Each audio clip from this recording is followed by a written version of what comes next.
ඉතින් අද යන්නේ යාළුවනේ මගේ ගේමින් රූම් එකේ කේබල් මැනේජ්මන්ට් කරන්නේ කොහොමද කියලා පෙන්වන්න. ඉතින් මම මේකට කේබල් ට්‍රේ එකක් ගත්තා. එතකොට කේබල් බදින්න කේබල් ටයි බෑන්ඩ්ස් වගේක් ගත්තා. ප්ලග් 10ක් සපෝට් කරන පවර් කෝඩ් එකක් ගත්තා. එහෙනම් බලාගෙන ඉන්න මම මේක කොහොමද කරන්න කියලා. ඉතින් එළියට පස්සේ මුලින්ම තියෙනවා මේක කොහොමද හයි කරගන්නේ කියලා කොලේක විස්තරයක් දාලා තියෙනවා. ඉතින් එච්චර අමාරු නෑ මේ ලේසි විදිහකට තමා තියෙන්නේ. මේක තමා කේබල් ට්‍රේ එක මේ විදිහට තමා බලා ගන්න තියෙන්නේ. PC ඩිස්ක් එකට හයි වෙන කෑලි දෙක මෙතෙන්ට තව වෙනම මේක ඇතුලේ තියෙනවා. මේ පෙට්ටිය ඇතුලේ වෙනම තියෙනවා. ඉතින් ඒක දෙක දාලා මේ විදිහට පිටිපස්ස පැත්තට PC ඩෙස්ක් එකේ හයි වෙනවා මේක. ඉතින් හයි වුණාට පස්සේ මෙතන අපිට තියාගන්න පුළුවන් වයර් කෝඩ් එක. වයර් කෝඩ් එක තියලා වයර් ඔක්කොම ටික ප්ලග් කරලා මේක ඇතුළට දාගන්න පුළුවන්. මේක සාමාන්‍යයෙන් මේ සෙන්ටිමීටර් 60ක් දිගයි. ඉතින් මේකේ මේ වෙන වෙන දේවල් ගොඩක් තියෙනවා. මේකේ සෙන්ටිමීටර් 90ක් දිග එක තියෙනවා. ඉතින් සාමාන්‍යයෙන් ඒ වගේක් ගත්තොත් එහෙම ටිකක් ගාණ වැඩි. අපි මේක ඩෙස්ක් එකේ පිටිපස්සට හයි කරලා බලමු කොහොමද තියෙන්නේ කියලා.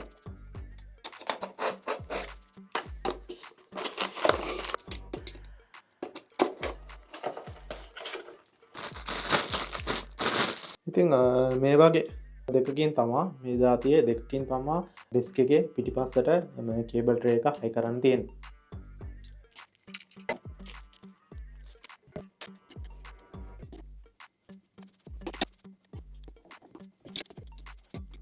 ඔන්න දැන් ඇන දාලා හයි කරගත්තට පස්සේ මේ විදිහට තමා කේබල් ට්‍රේ එක තියෙන්නේ. ඉතින් මේක මේ අපි ඩිස්ක් එකට හයි කරන කෑල්ල ඒගොල්ලෝ සම්පූර්ණයෙන් මෙතන මේ මෙතැන්ට මේකක් අල්ලලා තියෙන්නේ මේ සොෆ්ට් මැටීරියල් එක. ඒකෙන් අපේ ඩිස්ක් එක මේක ඩිස්ක් එකට තියලා තද කරාම ඩිස්ක් එක හීරෙන්නේ නැති වෙන විදිහට දෙපැත්තටම ඒ කියන්නේ පල්ලෙහා ඉඳන් තද කරන මේ කෑල්ලටයි උඩට එන ඩිස්ක් එකට හයි වෙන කෑල්ලටයි දෙකටම සොෆ්ට් මැටීරියල් එකක් හදා අල්ලලා තියෙන්නේ. ඉතින් ඒක හින්දා ඩිස්ක් එකට කිසි හානියක් වෙන්නේ නැහැ. මේක මේ ඩිස්ක් එකට ඇල්ලුවාම ඩිස්ක් එක යට මේ විදිහට තමා කේබල්ස් බලා ගන්න තියෙන්නේ. පල්ලෙහාට එනකම් මෙතෙන්ට එනකම් මේ විදිහේ කේබල්ස් බලා ගන්න පුළුවන්. මේ තියෙන්නේ වයර් කෝඩ් එක දැන් වයර් කෝඩ් එක දිග වයර් කෝඩ් එක ඇති දිග. නමුත් මොනිටර් එක හරහා එන කේබල්ස් දිග මදි හින්දා වයර් කෝඩ් එක එල්ලි තියෙන්නේ. ඉතින් ඕක තමා දැන් කේබල් ට්‍රේ එකක් පාවිච්චි කරලා එල්ලෙන්නේ නැති වෙන්න ගානට ලස්සනට කේබල් ටික මැනේජ් කරන්න තමා දැන් හදන්නේ. පිටිපස්සට අපි කේබල් ට්‍රේ එක හයි කරලා අන්තිමට බලමු කේබල් මොන විදිහටද තියෙන්නේ කියලා.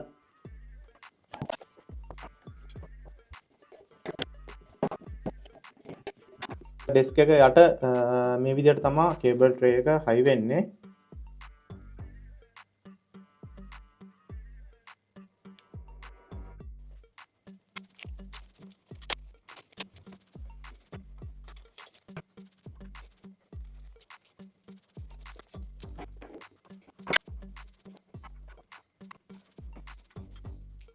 PC ඩෙස්ක් එකේ යට තිබ්බ ඔක්කොම කේබල් ගානට කේබල් මැනේජ්මන්ට් එක කළා. ඉතින් ගානට මේ පල්ලෙහාට වැටෙන්නේ නැති වෙන්න හදාගත්තා. ඉතින් හදාගන්න ටිකක් වෙලා ගියා. මොකද වයර් අර ගත්ත කේබල් ට්‍රේ එක තව ටිකක් ලොකු එකක් තිබ්බනම් හොඳයි කියලා හිතනවා. මොකද ඒක දිග සෙන්ටිමීටර් 60ක දිග එකක්. ඉතින් තියෙන මේ ගේමින් ලැප් එකට එන වයර් කෝඩ් එහෙම එන මහතේ වෙන්නේ. ඉතින් මේ ඒවා එහෙම මේ ඇතුළට දාද්දී දාගන්න බෑ මේ ලොකු වැඩි. ඉතින් වෙන ක්‍රමයකට කොහොම හරි ඇතුළට දාන්න නැතුව මොකද මේ කේබල්ස් ගොඩක් කොතලා ඇතුළට දැම්මහම ඉඩ ප්‍රමාණය නෑ. මොකක් හරි වුණොත් එහෙම මේ මොකක් හරි දෙයක් ඉතින් වෙන්න පුළුවන්. කේබල් ගොඩක් එක තැන මේ බැඳලා දැම්මොත් එහෙම ලොකු ප්‍රශ්නයක් වෙන්න පුළුවන්. ඉතින් එහෙම වෙන්නේ නැති වෙන්න ටිකක් කේබල් ඈත් වෙන්න කොහොම හරි කරගත්තා. ඉතින් ට්‍රේ එක ඇතුළට දැම්මේ නෑ. ඔක්කොම ට්‍රේ එකේ පිටිපස්සේ ට්‍රේ එක ඉන්නේ මේ යකඩ වලින් මම හිතන්නේ ට්‍රේ එක හදලා තින්නේ. ට්‍රේ එකේ පිටිපස්සට පැත්තට මම ඇල්ලුවා මැග්නට් ෆුක් එකක්. ඉතින් එකක් නෙමෙයි කිහිපයක්ම. ඉතිං මෙහෙදි නම් දයිසෝ එකේ හරි සෙරියා කියලා තියෙනවා. ඉතින් එකත් 100 කඩයක්. මම ගියේ සෙරියා එකට දයිසෝ එකේ තිබ්බේ නෑ. කිලෝ 2ක් වෙනකන් අර මැග්නට් එක ඇල්ලුවාට පස්සේ ඒක වැටෙන්නේ නෑ. එච්චරටම හයිය තියෙනවා. ඉතින් සෙරියා එකට ගිහිල්ලා තමයි ගත්තේ. ඒකත් 100යි. එකක් 100යි. ඉතින් කොහොම හරි ඔන්න දැන් ගිහිල්ලා දෙපාරක් යන්න උනා මදි වෙලා. ඉතින් කොහොම හරි ගිහිල්ලා අරන් ඇවිල්ලා කේබල් මැනේජ්මන්ට් එක කරගත්තා. ඉතින් ප්‍රශ්නයක් නැතුව දැන් ඔක්කොම වැඩ කරනවා. ඔක්කොම දැන් ටෙස්ට් කරලා දෙන්නේ. හැමදාම ප්‍රශ්නයක් නැතුව වැඩ කරනවා. ඉතින් මෙන්න මෙහෙමයි කලින් තිබ්බ විදිහ ඔයගොල්ලෝ දකින්න ඇති. ඉතින් දැන් මේ විදිහට තමයි PC එකට යට බලා ගන්න පුළුවන් වෙන්නේ. ඉතින් PC එක උඩ මේ විදිහට තමයි බලා ගන්න තියෙන්නේ. මෙතන කලින් කීබෝඩ් එකට කේබල් එකක් ඇවිල්ලා තිබ්බා. ඒ කේබල් එකත් අයින් කරා. මොකද මේක මේ Bluetooth වලින් කනෙක්ට් කරන්න පුළුවන්. ඒකින්ද ඒක උමනා වුන්නේ නැහැ. ඊට පස්සේ මේක charge කරන්න type C කේබල් එකක් ළඟ තියාගෙන ඉන්නවා. මොකක් හරි මේකේ බැටරි බැස්සනොත් එහෙම ලැප් එක හරහා type C කේබල් එකක් කරා charge කරගන්න පුළුවන්. එතකොට control එකත් ඒ විදිහටම charge කරගන්න පුළුවන්. එතකොට උඩ තියෙන කේබල්ස් වලින් මවුස් එක තමයි මවුස් එකට එන්නේ වයර්ලස් නෙමෙයි මවුස් එක මේ කේබල් එකක් එක්ක එන්නේ. ඉතින් මවුස් එක තාම අර පාවිච්චි කරන්න පුළුවන් හින්දා ඒක එහෙම තියලා තියෙනවා ඩෙස්ක් එක උඩ. ඊට පස්සේ තව බලා ගන්න ඉතින් වෙන කේබල්ස් නෑ. මේ හරින් තියෙන්නේ DP කේබල්ස්. එතකොට USB කේබල්ස් මොනිටර් එකට යන ඒවා. ඉතින් එහා පැත්තෙන් තියෙනවා MacBook එකේ හරහා තියෙනවා මෙතන මේ Thunderbolt කේබල් එකක්. ඒක තමයි ඩිස්ප්ලේ එකට එන්නේ. මෙතන තියෙනවා සෑන්ඩිස්ක් එකක් තියෙනවා. ඉතින් ওই ටික තමයි උඩදී බලා ගන්න පුළුවන් වෙන කේබල්ස් ටික. තව එක දෙයක් තියෙනවා මේක හෙඩ්ෆෝන් එක මේ මගේ තියෙන හෙඩ්ෆෝන් එකත් කේබල් වලින් වැඩ කරන එකක් තියෙන්නේ Bluetooth නෙමෙයි. ඉතින් මේක Bluetooth නම් මේ කේබල් එකත් ඕන වෙන්නේ නැහැ. මේකේ හෙඩ්ෆෝන් එකේ කේබල් එක ඩෙස්ක් එක යටින් තමයි අරන් තියෙන්නේ. මොකද උඩින් ගත්තේ නැහැ. යටින් අරගෙන තමයි වැඩ කරන විදිහට හදාගත්තේ. ඉතින් යටින් බැලුවොත් එහෙම කලින් ඔයගොල්ලෝ දකින්න ඇති කොහොමද තියෙන්නේ කියලා. PC desk එක යට කලින් තිබ්බට වඩා දැන් ගොඩක් වෙනස්.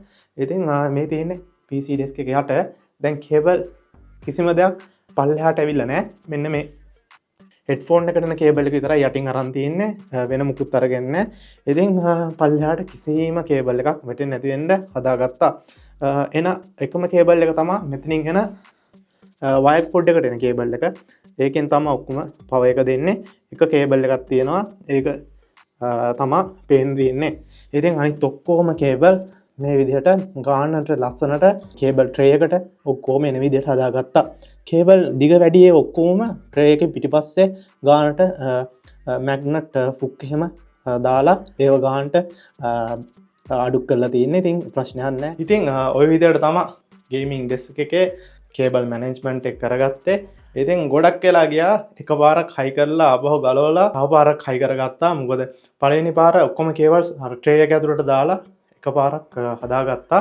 ඒකත් කේබල්ස් එකක්වත් පේන්න තිබ්බේ නැහැ. හොඳට මේ ට්‍රේ එක ඇතුළට දාලා දැම්මේ. එතකොට කේබල්ස් ටික ගොඩක් බඳින්න වෙනවා පොඩියට. ඉතින් ඒක ලොකු කේබල් බැඳලා ගොඩක් පොඩියට බැඳලා පාවිච්චි කරොත් එහෙම ප්‍රශ්නයක් වෙන්න පුළුවන්. ඔය ගිනි ගන්න අර මේවා සමහර විටනේ. ඉතින් එහෙම දෙයක් වෙන්න පුළුවන්. ඒ හින්දා එහෙම දෙයක් නොවෙන්න කේබල්ස් ටික ඔක්කොම ඩෙස්ක් එකේ පිටිපස්සේ ට්‍රේ එක පිටිපස්සට මැග්නට් ෆුක් වලින් පොඩ රවුමට වගේ මේ බැඳලා එල්ලලා තින්නේ. ඉතින් ඒක ඉස්සරහට පේන්නේ නැහැ පිටිපස්සේ තින්නේ. ඒකින්ද ප්‍රශ්නයක් නැහැ. ඔහොම තමයි මගේ ගේමින් සෙටප් එකේ තිබ්බ කේබල්ස් ඔක්කොම මැනේජ්මන්ට් කරේ. මෙතනින් guys මේ වීඩියෝ එක ඉවර කරනවා. ඉතින් ඊට කලින් channel එක subscribe කරලා නැත්නම් channel එක subscribe කරන්න, like කරලා share කරන්නත් අමතක කරන්න එපා. ඉතින් ඊළඟට අපි මොකක් හරි වීඩියෝ එකක් ඔයගලන්ට අරගෙන එන්නම් ජපානයේ ඉඳන්. ඉතින් අදට මේ වීඩියෝ එක මෙතනින් ඉවර කරනවා. එහෙනම් ගිහිල්ලා එන්නම්.